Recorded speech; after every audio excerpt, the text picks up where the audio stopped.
Hello guys, स्वागत है आपका मेरे चैनल पे। मैं सूरज और मेरे सेकंड चैनल को भी इतना सपोर्ट करने के लिए आप सबको दिल से थैंक यू गाइस। और जिन्होंने भी चैनल सब्सक्राइब नहीं किया तो यार क्या कर रहे हो, जाओ जाके चैनल सब्सक्राइब कर लेना, बिकॉज मेरी न्यू रोस्ट वीडियो भी आ गई है जिसका लिंक आपको नीचे डिस्क्रिप्शन में मिल जाएगा। और अगर आपको भी ज़ॉम्बी की मूवीज़ या वेब सीरीज़ देखना पसंद है तो आप मेरे फ्रेंड के चैनल को भी जाकर चेकआउट कर सकते हो, बिकॉज ये अभी आई ज़ॉम्बी नाम की एक वेब सीरीज़ को एक्सप्लेन कर रही हैं जो वाकई में बहुत ही ज़्यादा मज़ेदार है। इनकी वीडियो का लिंक भी आपको नीचे डिस्क्रिप्शन में मिल जाएगा। और अगर आप लेगेसीज या मनी हाइस्ट के एक्सप्लेनेशन देखना चाहते हो तो मैं अपने एक फ्रेंड के चैनल का लिंक नीचे डिस्क्रिप्शन में दे दूंगा, उनके चैनल को भी जाकर जरूर से चेकआउट कर लेना गाइज। और मेरे सेकंड यानी रोस्टिंग चैनल को भी जरूर से सब्सक्राइब कर लेना गाइज, बिकॉज मुझे अभी आप सबके सपोर्ट की बहुत ही ज़्यादा ज़रूरत है। तो आज मैं एक्सप्लेन करने वाला हूँ लूसीफर सीरीज़ के सीजन 5 का एपिसोड नंबर 4। बट उससे पहले आप सबसे एक छोटी सी रिक्वेस्ट है कि अगर आप मेरे चैनल पर नए हो तो इसी तरह की और भी वीडियोज़ के लिए मेरे चैनल को सब्सक्राइब कर लेना, बेल आइकन को क्लिक कर देना और वीडियो को पूरा देखना ताकि आपको स्टोरी अच्छे से समझ आए। तो अब शुरू करते हैं। तो कहानी की शुरुआत होती है और हम देखते हैं लूसीफर को जो गेम नाइट के लिए ट्रिक्सी और क्लोई का वेट कर रहा होता है। और तभी वहाँ ट्रिक्सी आती है और क्लोई उसके साथ नहीं होती। और ये देखकर लूसीफर ट्रिक्सी से पूछता है कि तुम्हारी मॉम कहाँ है। तो ट्रिक्सी कहती है कि मेरी मॉम आज नहीं आएंगी, उन्हें थोड़ा काम है। तो लूसीफर कहता है अच्छा ठीक है, फिर चलो मोनोपोली खेलते हैं। तो ट्रिक्सी कहती है कि मोनोपोली 2 लोगों में मज़ा नहीं आता। तो लूसीफर कहता है अच्छा ठीक है, फिर चलो कहीं बाहर घूमने चलते हैं। तो ट्रिक्सी कहती है कि मैं बाहर नहीं जा सकती, मॉम डांटेंगी। आप मुझे कोई स्टोरी क्यों नहीं सुनाते। तो लूसीफर कहता है कि क्या मैं तुम्हें स्टोरी सुनाने वाला लगता हूँ। तो ट्रिक्सी कहती है कि बना के मत सुनाइए, कोई सच्ची स्टोरी सुनाइए, जैसे कि अपनी ये रिंग की स्टोरी सुनाइए। तो लूसीफर कहता है कि तुम अपनी बात मनवा के ही रहोगे ना, चलो ठीक है फिर, लेकिन सिर्फ आज के लिए। उसके बाद लूसीफर अपनी स्टोरी शुरू करता है और कहता है कि मैं काफ़ी सालों पहले न्यूयॉर्क गया था, वो भी अपनी एक फ्रेंड से मिलने के लिए। और फिर हम देखते हैं एक पास्ट का सीन जहाँ लूसीफर न्यूयॉर्क आया होता है और उसकी वो फ्रेंड कोई और नहीं मेस की मॉम यानी लिलिथ होती है। और लिलिथ कहती है कि मेरी एक रिंग थी यानी अंगूठी थी जो चोरी हो गई है, तुम्हें उस चोर का पता लगाना है क्योंकि मुझे मेरी रिंग वापस चाहिए। तो लूसीफर कहता है कि पर मैं तुम्हारी मदद क्यों करूं। तो लिलिथ कहती है क्योंकि मेरा एहसान है तुम पर। तो लूसीफर कहता है ओ हाँ, याद आया मुझे। फिर हम देखते हैं लूसीफर को जो एक जैक नाम के जासूस के पास जाता है और तभी ट्रिक्सी लूसीफर को स्टोरी में रोकती है और कहती है कि सारे जासूस सिर्फ लड़के ही क्यों होते हैं, मेरी मॉम भी तो एक अच्छी डिटेक्टिव है।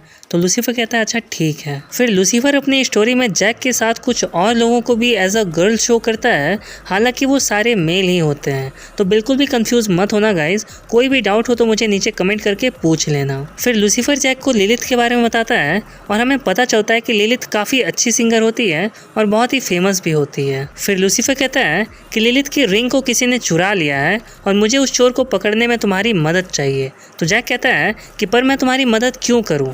तभी लूसीफर ढेर सारे जैक को पैसे देता है और जैक मान जाता है। फिर जैक लूसीफर को लेकर एक होटल जाता है और लूसीफर से कहता है कि तुम मेरे पीछे ही रहना क्योंकि यहाँ हमेशा झगड़ा होता ही रहता है। तो लूसीफर कहता है कि फिक्र मत करो, अगर ऐसा कुछ भी हुआ तो मैं सबसे पहले तुम्हें ही आगे कर दूंगा। फिर जैक उस होटल के बारटेंडर से पूछताछ करता है और उस बारटेंडर के कैरेक्टर में होती है लिंडा, जिसका नाम होता है कर्टी। और कर्टी बताती है कि जिस दिन लिलिथ का वो रिंग चोरी हुआ था उसके ड्रेसिंग रूम में किसी नए चेहरे को देखा गया था जिसका नाम है लकी लैरी और वो एक पेशेवर चोर है और तुम्हारे लिए उसे पहचानना बहुत ही आसान होगा क्योंकि उसकी एक आंख पर एक पट्टी बंधी हुई है। तभी जैक की नजर पड़ती है वहाँ बैठे एक बंदे पर जो उसकी बातें काफी ध्यान से सुन रहा होता है। फिर जैक जाता है उस बंदे के पास और उससे पूछता है कि क्या तुम लकी लैरी के बारे में हमें कुछ बता सकते हो।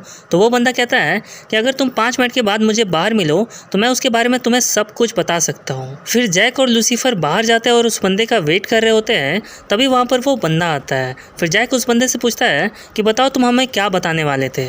तो बंदा कहता है कि यही कि वो तुम्हारे पीछे है और हंस के वहाँ से भाग जाता है। और जैक जैसे ही पीछे मुड़ता है तभी वहाँ पर 2 बंदे होते हैं जो जैक को एक जोर का पंच मारते हैं। तो लूसीफर कहता है कि क्या तुम्हें मेरी मदद चाहिए जैक। तभी जैक उन दोनों बंदों में से एक बंदे को जोर का पंच मारता है और तभी वहाँ पर उन दोनों बंदों का बॉस आता है जिसका नाम होता है टॉमी और ये कैरेक्टर प्ले कर रही होती है एला। तभी ट्रिक्सी लूसीफर को स्टोरी में रोकती है और कहती है कि टॉमी तो लड़की का नाम है ना। तो लूसीफर कहता है कि तुम्ही ने तो कहा था ना कि स्टोरी में लड़कियां भी होनी चाहिए, तो मैं बस तुम्हारे कहे मुताबिक स्टोरी सुना रहा हूँ। तो ट्रिक्सी कहती है अच्छा ठीक है। और टॉमी कहता है जैक से कि मैं नहीं चाहता कि तुम दोनों में से कोई भी मेरे होटल में आकर पूछताछ करो। और टॉमी लूसीफर से कहता है कि तुम लिलिथ के दोस्त हो ना, इसीलिए आज तुम बच गए, पर उससे ज़्यादा दोस्ती तुम्हारी सेहत के लिए अच्छी नहीं होगी, और बोलकर वहाँ से चला जाता है। एक्चुअली टॉमी उसी होटल का मालिक होता है जिसमें लिलिथ सिंगिंग किया करती थी, यानी गाना गाया करती थी, और ये लिलिथ के पीछे पागल भी होता है। फिर हम देखते हैं जैक और लूसीफर को, और जैक की बातों से हमें पता चलता है कि जैक और उसकी वाइफ की बिल्कुल भी नहीं बनती, और ऐसा क्यों है ये हमें स्टोरी में आगे पता चलेगा। फिर हम देखते हैं जैक को जो अपने घर पर होता है और खाना खा रहा होता है और अपनी वाइफ के साथ होता है, और उसकी वाइफ का कैरेक्टर प्ले कर रही होती है शार्लेट, और उसका नाम होता है शारिन। तभी उसके दरवाजे पे कोई नॉक करता है, और जब जैक चाह कर दरवाजा खोलता है तो दरवाजे के बाहर कोई और नहीं लकी लैरी होता है, और ये देखकर जैक भी थोड़ा कंफ्यूज हो जाता है। पर तभी हम देखते हैं कि लैरी वहीं गिर के मर जाता है क्योंकि उसके पीठ पर किसी ने नाइफ मार दिया होता है, और ये सीन यहीं कट हो जाता है। फिर अगले सीन में हम देखते हैं जैक को जो लूसीफर को बताता है कि मेरे एक खबरी ने मुझे बताया है कि एक विली नाम के बंदे से लैरी का झगड़ा हुआ था, हमें उसके घर जाना होगा पूछताछ करने के लिए। फिर हम देखते हैं कि वो दोनों विली के घर जा रहे होते हैं, और लूसीफर के बार बार पूछने पर जैक अपनी स्टोरी बताने के लिए तैयार हो जाता है। और जैक बताता है कि जब मेरी शादी नहीं हुई थी तो मेरी बॉस ने शारिन को पैसे देकर मेरे पास भेजे थे, और ये बात मुझे शादी के बाद पता चली, यानी कि जैक की वाइफ शारिन एक कॉल गर्ल थी। तो लूसीफर पूछता है कि अगर तुम उसके साथ रहना नहीं चाहते तो उसे छोड़ क्यों नहीं देते। तो जैक बताता है क्योंकि मैं उससे प्यार करता हूँ, और वो भी यही कहती है। और फिर वो लोग पहुंचते हैं विली के घर पे, और जैक पूछता है विली से कि कल रात तुम्हारा झगड़ा हुआ था लकी लैरी के साथ, और कल रात ही वो मारा भी गया। तो विली कहता है कि तुम्हें लगता है कि मैंने उसे मारा, मैं उसे नहीं मार सकता, मैं तो बस उससे कुछ चीज़ें खरीदता था जो मुझे एंटीक लगती थी, वो मैं उससे खरीद लिया करता था। और हम देखते हैं कि विली के कैरेक्टर में होता है डैनियल, यानी कि डैन। तो जैक पूछता है कि कल रात तुम कहाँ थे।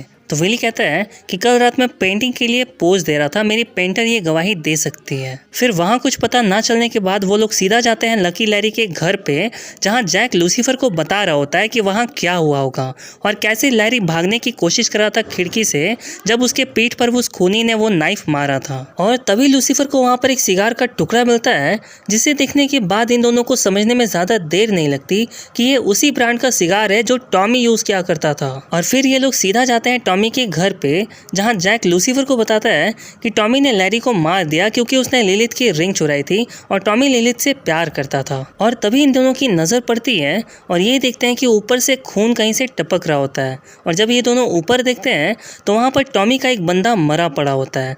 फिर ये दोनों भागकर टॉमी के रूम में जाते हैं, जहाँ ये दोनों देखते हैं कि टॉमी भी मर चुका होता है। फिर लूसीफर सीधे जाता है लिलिथ के पास और उससे कहता है कि I'm sorry, मैं तुम्हारी रिंग ढूंढ नहीं पाया क्योंकि जिसने चुराई थी वो भी मारा गया, और जिसके पास रिंग थी वो भी मारा गया। तो लिलिथ कहती है कि मुझे ये देखकर बहुत खुशी होगी जब उस चोर को पता चलेगा कि उस रिंग में कोई भी इमॉर्टलिटी वाली पावर नहीं है। दरअसल लिलिथ जहाँ रहती थी वहाँ पर यह बात बहुत ही ज़्यादा फैल गई थी कि लिलिथ के पास एक ऐसी रिंग है जिसे पहनकर इमॉर्टल हो सकते हैं। तभी लूसीफर कहता है कि मेरे पास एक आइडिया है, उस चोर को नहीं पता है कि उस रिंग में कोई भी इमॉर्टलिटी वाली पावर नहीं है, तो उसे यूज़ कैसे करते हैं ये जानने के लिए वो चोर वापस ज़रूर आएगा। फिर लूसीफर लिलिथ को एक बड़ा सा बैंगल देता है और कहता है कि मैंने ये बात हर जगह फैला दी है कि वो रिंग तब तक काम नहीं करेगा जब तक इस बैंगल से अटैच नहीं होगा, वो चोर इस बैंगल को भी चुराने के लिए ज़रूर आएगा। फिर हम देखते हैं शारिन को जो इस काम में जैक की हेल्प करने के लिए तैयार हो जाती है, और लिलिथ जब स्टेज पर जाती है सिंगिंग करने के लिए तो अपना बैंगल निकालकर शारिन को देती है और सबको सुनाकर कहती है कि इसे ले जाकर मेरे लॉकर में रख देना। और फिर लिलिथ सिंगिंग करने लगती है और लूसीफर पियानो बजा रहा होता है। इधर हम देखते हैं शारिन को जो जैक को बताती है कि जब मैं वो बैंगल लॉकर में रखने के लिए गई तो एक बंदा मेरा पीछा कर रहा था और उसने मुझे वो बैंगल लॉकर में रखते हुए ज़रूर देखा होगा। तभी जैक अपनी गन निकालता है और लिलिथ के ड्रेसिंग रूम में जाता है जहाँ वो देखता है कि वो बंदा वहीं खड़ा होता है। फिर जैक उस बंदे को अपने गन पॉइंट पर ले लेता है और जैसे ही वो बंदा पीछे मुड़ता है तो हम देखते हैं कि वो बंदा कोई और नहीं विली होता है, जो कहता है कि हाँ मैंने ही टॉम को मारा है और अब ये रिंग मेरी है और मैं अमर हो गया। फिर वहाँ लूसीफर और लिलिथ भी आ जाते हैं और तभी वहाँ आती है कॉर्टी, वो भी एक बड़ी सी गन लेकर विली को बचाने के लिए। फिर लिलिथ पूछती है कॉर्टी से कि तुम ऐसा क्यों कर रही हो। तो कॉर्टी बताती है कि मेरा एक हस्बैंड है जिसका नाम बिल है, वो पहले आर्मी में था पर फिर जंग शुरू हो गई और वो घायल हो गया, सिर्फ तुम्हारी ये रिंग ही उसे बचा सकती है। तो लिलिथ कहती है कि मेरा यकीन करो इस रिंग में कोई भी पावर नहीं है। तो कर्टी कहती है नहीं तुम झूठ बोल रही हो। तो लूसीफर कहता है 1 मिनट, मैं इस रिंग का किस्सा खत्म ही कर देता हूँ। फिर वो एक गन उठाता है और विली के पैर में शूट कर देता है और विली जोर जोर से चिल्लाना शुरू कर देता है। फिर कर्टी विली से वो रिंग ले लेती है और जब देखती है तो कहती है कि ये तो असली नहीं है, यानी कि इससे कोई भी फायदा नहीं होने वाला। फिर लिलिथ पूछती है कर्टी से कि तुम्हें ऐसा नहीं करना चाहिए था, तुम्हारी जान भी जा सकती थी। तो कर्टी कहती है कि मैं अपने हस्बैंड के बिना जी कर भी क्या करूंगी। फिर हम देखते हैं कि विली को अरेस्ट कर लिया जाता है और उसे पुलिस पकड़ कर ले जाती है। और इधर जैक पूछता है लिलिथ से कि अब कर्टी का क्या करना है। तो लिलिथ कहती है कि उसे उसके बचे हुए दिन उसके हस्बैंड के साथ उसको जीने दो। फिर जैक लूसीफर से कहता है कि तुम्हारे साथ अच्छा टाइम बीता, अपना ख्याल रखना, और बोलकर वहाँ से चला जाता है। और फिर अपनी वाइफ से बात करता है और फाइनली अपनी वाइफ को वो एक्सेप्ट कर लेता है और उससे किस करता है। फिर हम देखते हैं लिलिथ को जो अपनी रिंग निकालती है और उसमें अपनी सारी मॉर्टिलिटी वाली पावर डालकर लूसीफर को दे देती है और कहती है कि मैं अपनी काफ़ी ज़िंदगी जी चुकी हूँ और अब मुझे अकेला रहना है, मैं मरना चाहती हूँ चैन से। तो लूसीफर कहता है कि क्या मैं तुम्हारे बच्चों को तुम्हारे पास ले आऊँ आखिरी गुड बाय कहने के लिए। तो लिलिथ कहती है नहीं, मैं चाहती हूँ कि मेरे बच्चे बहुत ही स्ट्रांग बने, कोई भी उनका फ़ायदा ना उठा सके, कोई भी उन्हें धोखा ना दे सके और उन्हें किसी की ज़रूरत महसूस ही ना हो। मैंने तुम्हें अपने बच्चे दिए थे एक आर्मी के रूप में ताकि वो तुम्हारी सुरक्षा कर सके और यही मेरा एहसान था तुम पर। फिर वो लूसीफर को किस करती है और वहाँ से चली जाती है। फिर सीन आता है प्रेजेंट में और लूसीफर कहता है ट्रिक्सी से कि मुझे ये रिंग मेरी एक बहुत ही अच्छी दोस्त की याद दिलाता है। तो चलो अब बस आज के लिए इतना ही। फिर ट्रिक्सी वहाँ से जाने लगती है और लिफ्ट पे चढ़ जाती है और लूसीफर से कहती है कि लूसीफर मुझे बहुत मज़ा आया, थैंक यू सो मच। फिर लिफ्ट का डोर जैसे ही बंद होता है तो हम देखते हैं कि वहाँ अंदर मेज़ भी होती है और मेज़ ट्रिक्सी को पैसे देती है और ट्रिक्सी को जो लूसीफर ने स्टोरी सुनाई थी, ट्रिक्सी वही स्टोरी मेज़ को सुनाने लगती है। फिर हम लास्ट सीन में देखते हैं कि मेज़ उस जगह को ढूंढ निकालती है जहाँ पर लिलिथ रहा करती है। फिर मेज़ उस जगह जाती है और लिलिथ के डोर को नॉक करने लगती है। फिर जब लिलिथ दरवाज़ा खोलती है तो मेज़ से पूछती है कि तुम कौन हो। तो मेज़ कहती है कि मैं मैजिकीन हूँ। और ये सुनकर लिलिथ कहती है कि मुझे लगा था कि डेविल अपना वादा कभी नहीं तोड़ता। तो मेज़ कहती है नहीं, ऐसा नहीं है, मैंने खुद ढूंढा है आपको, मैं बस ये जानना चाहती हूँ कि आप हम भाई बहनों से मिलने क्यों नहीं आई। तो लिलिथ कहती है क्योंकि मैं अपने बच्चों को स्ट्रांग बनाना चाहती थी, ज़रा देखो खुद को, तुम्हें किसी की भी ज़रूरत नहीं है। तो मेज़ कहती है हाँ सही कहा, मुझे किसी की भी ज़रूरत नहीं है, और फिर मुड़कर वहाँ से चली जाती है। और ये एपिसोड यहीं ख़त्म हो जाता है गाइस। तो अब जाने से पहले आप सबसे सिर्फ इतनी ही रिक्वेस्ट है कि मेरे सेकंड चैनल को भी ज़रूर से सब्सक्राइब कर लेना गाइस, और मेरे न्यू रोस्ट वीडियो को भी एक बार चेकआउट कर लेना, लिंक आपको नीचे डिस्क्रिप्शन में मिल जाएगा। और मेरे फ्रेंड्स के चैनल का लिंक भी आपको नीचे डिस्क्रिप्शन में मिल जाएगा, तो आप एक बार इनके चैनल को भी ज़रूर से चेकआउट कर लेना। तो मिलता हूँ अब आपसे अगली वीडियो में, तब तक के लिए बाय बाय।